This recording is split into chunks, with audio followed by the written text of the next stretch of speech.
வேதத்தை கேளாதவனுடைய ஜெபம் அருவருப்பாக இருக்கிறது. ஆகவே இன்றைக்கு ஒன்றை புரிந்து கொள்ளுங்கள். வேதத்தை நேசிங்கள், வாசிங்கள், தியானியுங்கள். வேதத்துக்கு முக்கியத்துவத்தை கொடுத்து விட்டு ஜெபித்து பாருங்கள். உங்கள் ஜெபத்துக்கான பதில் உண்டாகும். அன்பு உறவுகளே, இயேசுவின் நாமத்தில் மனதார வாழ்த்துக்கள். ஏசப்பா உங்களை ஆசீர்வதிப்பாருங்க. ஏசாயா 1:10 நமது தேவனுடைய வேதத்துக்கு செவி கொடுங்கள்.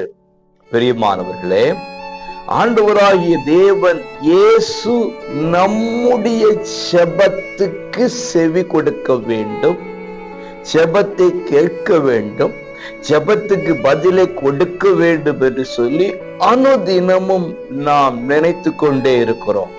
நம்முடைய ஜெபத்திலே ஒரு பெரிய ஜெபம் என்ன அப்படின்னா, எங்கள் ஜெபத்தை கேளும் ஆண்டவரே, எங்கள் ஜெபத்துக்கு செவி கொடும் ஆண்டவரே என்பதுதான் பெரிய ஒரு ஜெபமா இருக்கிறது. இப்படி சொல்லலாம், ஜெபத்துக்கே ஒரு ஜெபம்.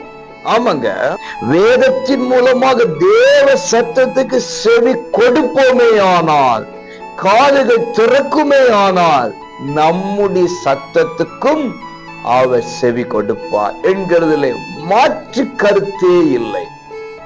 வேதத்தை கேளாதவனுடைய ஜெபம் அருவருப்பாக இருக்கிறது. ஆகவே இன்றைக்கு ஒன்றை புரிந்து கொள்ளுங்கள்.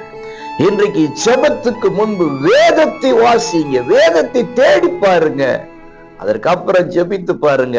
இன்றைக்கு ஜெபிக்கிறதுக்கான பதில் இன்றைக்கே உண்டாகும்.